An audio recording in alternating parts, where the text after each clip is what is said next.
पिछले क्लास में हम लोग बात किए थे कि वेरिएबल कैसे डिक्लेयर किया जाता है और उसमें वैल्यू कैसे स्टोर किया जाता है और उसमें फिर लॉजिक कैसे लगाया जाता है, यानी कैलकुलेशन कैसे किया जाता है।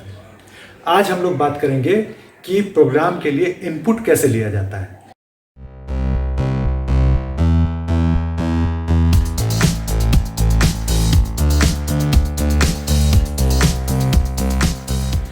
सी प्रोग्रामिंग सीखने के लिए हमारे YouTube चैनल को जरूर सब्सक्राइब कर लें और बेल का आइकन दबाना ना भूलें। यानी कि रन टाइम में, यानी प्रोग्राम जब रन करेगा तो रन करते समय वो आपसे वैल्यू मांगेगा और वैल्यू जो आप उसमें डालेंगे उसका जो कैलकुलेशन होगा, उसका जो आउटपुट होगा वो आपको स्क्रीन पर दिखाई देगा। तो ये एक सिंपल प्रोग्राम, वो कल वाला ही प्रोग्राम है। दो संख्याओं का जोड़ यानी दो नंबर्स का सम, आपको उसका आउटपुट यहाँ पे प्रिंट करना है स्क्रीन पर। तो उसके लिए प्रोग्राम बनाया गया है, लेकिन यहाँ पर दोनों संख्या आपसे रन टाइम में कंप्यूटर मांगेगा। यानी x का वैल्यू जो आप डिसाइड करेंगे रन टाइम में जो डालेंगे, y का वैल्यू जो आप रन टाइम में डालेंगे, वही उसी का आउटपुट यानी उस x और y का जोड़ आपको आउटपुट के रूप में दिखाई देगा। तो शुरू करते हैं। देखिए, सबसे पहले has include studio.h has include conaio.h ये आपको ऊपर में लिख देना है। उसके बाद आपको void main, जैसे कि प्रोग्राम हम लोग लिख रहे हैं उस तरह से। उसके बाद फिर यहाँ पे क्या करना है, क्योंकि आज हम लोग जो है x का वैल्यू इसमें पहले से नहीं डालने वाले हैं, यानी x और y का वैल्यू इसमें पहले से नहीं डालने वाले हैं, तो हम लोगों को क्या करना पड़ेगा, पिछले क्लास में जो हम बताए थे उस प्रोग्राम में थोड़ा सा चेंज करना पड़ेगा, थोड़ा सा बदलाव करना पड़ेगा।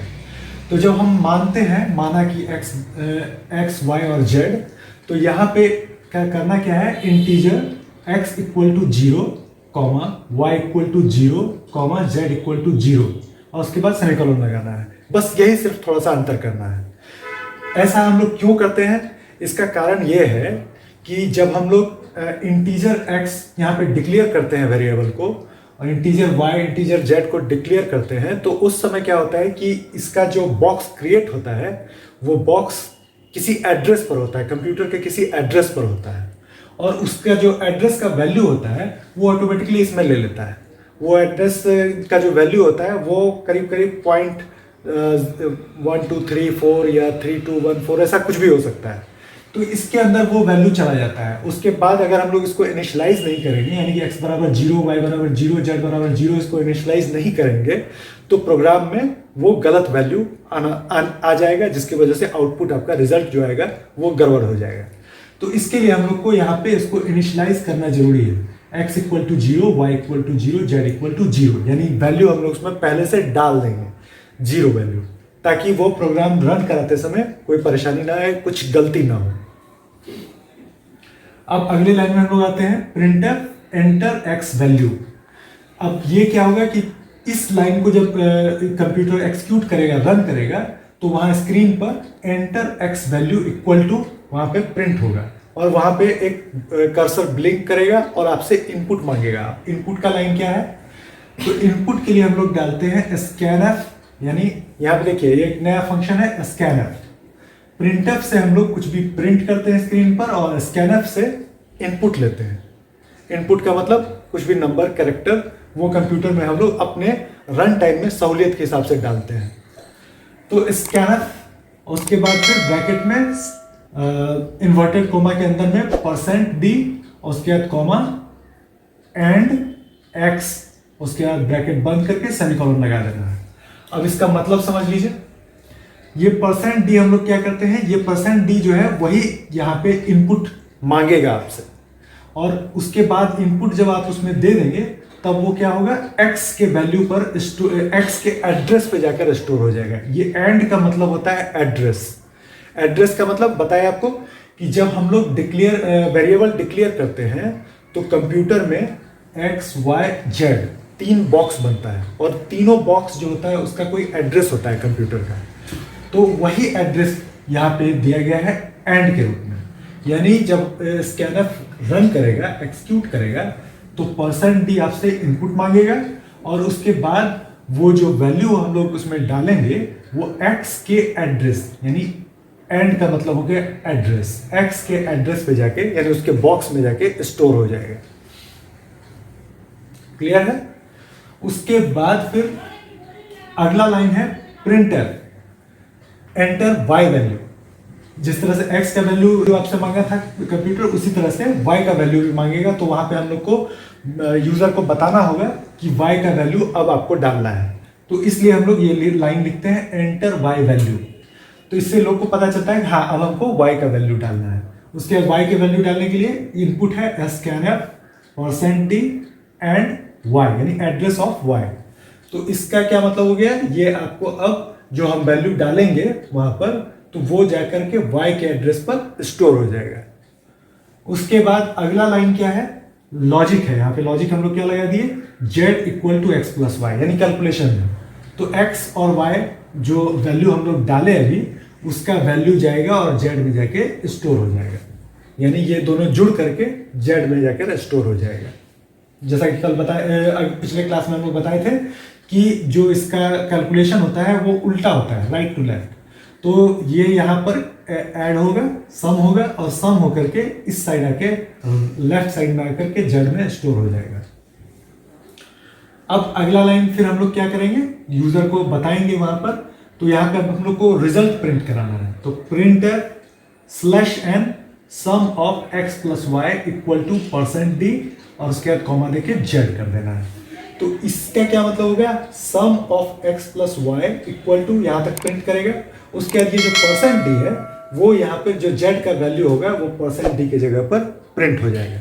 तो पहले अभी इस यहाँ पे लिखेंगे sum of x plus Y equal to %d comma Z. अब इससे क्या होगा कि ये जो z का वैल्यू है वो यहाँ पर आके प्रिंट हो जाएगा, यानी कि ये फाइनल रिजल्ट आएगा हम लोग को sum of x plus Y equal to, अगर जो भी हम लोग वैल्यू डालेंगे, मान लेते हैं x का वैल्यू अगर हम लोग 10 डालते हैं और y का वैल्यू अगर हम लोग 15 डालते हैं तो इसका रिजल्ट आएगा 25। ये हम लोग को फाइनल रिजल्ट मिलेगा। तो फिर से एक बार देख लीजिए, यहाँ पे एक चीज और बताना हम भूल गए। यहाँ पे देखिए कि ये /n का हम लोग इस्तेमाल किए हैं दूसरी लाइन में, printf /n enter Y value. इससे क्या होगा, इसके बारे में हम बताए थे कि /n जो होता है वो क्या करता है, एक नया लाइन क्रिएट करता है। तो नया लाइन क्रिएट करने के लिए हम लोग यहाँ पे /n डाले हैं। क्योंकि अगर हम लोग ये यहाँ पे प्रिंट होगा एंटर x वैल्यू और जो वैल्यू हम लोग डालेंगे तो उसके जस्ट बाद यानी कि ठीक सट करके वो वहां पे दूसरा लाइन प्रिंट हो जाएगा एंटर वाई वैल्यू। उससे बचने के लिए हम लोग क्या किए कि ये लाइन जो है एंटर वाई वैल्यू से जस्ट पहले हम लोग क्या किए कि /n लगा दिए। तो इससे क्या हो गया कि वो पहले ये लाइन एक्सिक्यूट हुआ, ये लाइन एक्सिक्यूट हुआ, उसके बाद यहां जब आया ये एक्सिक्यूट होने के लिए तो सबसे पहले उसको मिला /n। तो /n किया गया तो सबसे पहला काम किया कि वो उसको नीचे कर दिया, एक लाइन ले दिया नीचे। उसके बाद तब जाकर के वो प्रिंट होगा एंटर वाई वैल्यू। क्लियर? उसके बाद उसी तरह से ये इनपुट हम लोग लेंगे, उसके बाद फिर z का x plus Y equal to z होगा, यानी कि z में वैल्यू ट्रांसफर होगा। फिर इसमें भी देखिए प्रिंटफ /n। अब क्या होगा कि अगला जो इसका अगला जो लाइन होगा उसमें जब ये एक्सिक्यूट होगा तो सबसे पहले उसको मिलेगा /n। तो /n मिलेगा तो वो क्या करेगा, उसको ऑटोमेटिकली वो उसके निचले लाइन में ले लेगा और तब जाके प्रिंट होगा sum of x plus Y equal to %d यानी कि इक्वल टू 25। क्लियर? तो ये हो गया आपका इनपुट का प्रोग्राम। और ये इनपुट का जो प्रोग्राम है इसको हम लोग पोर्टेबल प्रोग्राम भी कहते हैं। पोर्टेबल क्यों कहते हैं, जो हम लोग इससे पिछला क्लास में सीखे उसमें हम लोग x और y का वैल्यू फिक्स कर दिए थे। x का वैल्यू 10 और y का वैल्यू 15, ये प्रोग्राम के अंदर ही हम लोग फिक्स कर दिए थे, x का वैल्यू इनिशियलाइज कर दिए। तो वो क्या हो गया कि फिक्स प्रोग्राम हो गया, वो जितना बार आप रन करेंगे वो सेम रिजल्ट देगा। लेकिन ये जो प्रोग्राम है पोर्टेबल प्रोग्राम इसलिए है क्योंकि जब हम इसको रन कराएंगे तो हर बार ये रन टाइम में वैल्यू मांगेगा और आप जो भी वैल्यू डालेंगे उसका रिजल्ट वो आउटपुट में दिखाएगा। यानी कि ये प्रोग्राम एक तरह से कैलकुलेटर का आपका काम करेगा, यानी ये प्रोग्राम आपका बहुत काम का होगा। तो ये चूंकि इनपुट मांगता है इसलिए इसको हम लोग पोर्टेबल प्रोग्राम कह रहे हैं। क्लियर?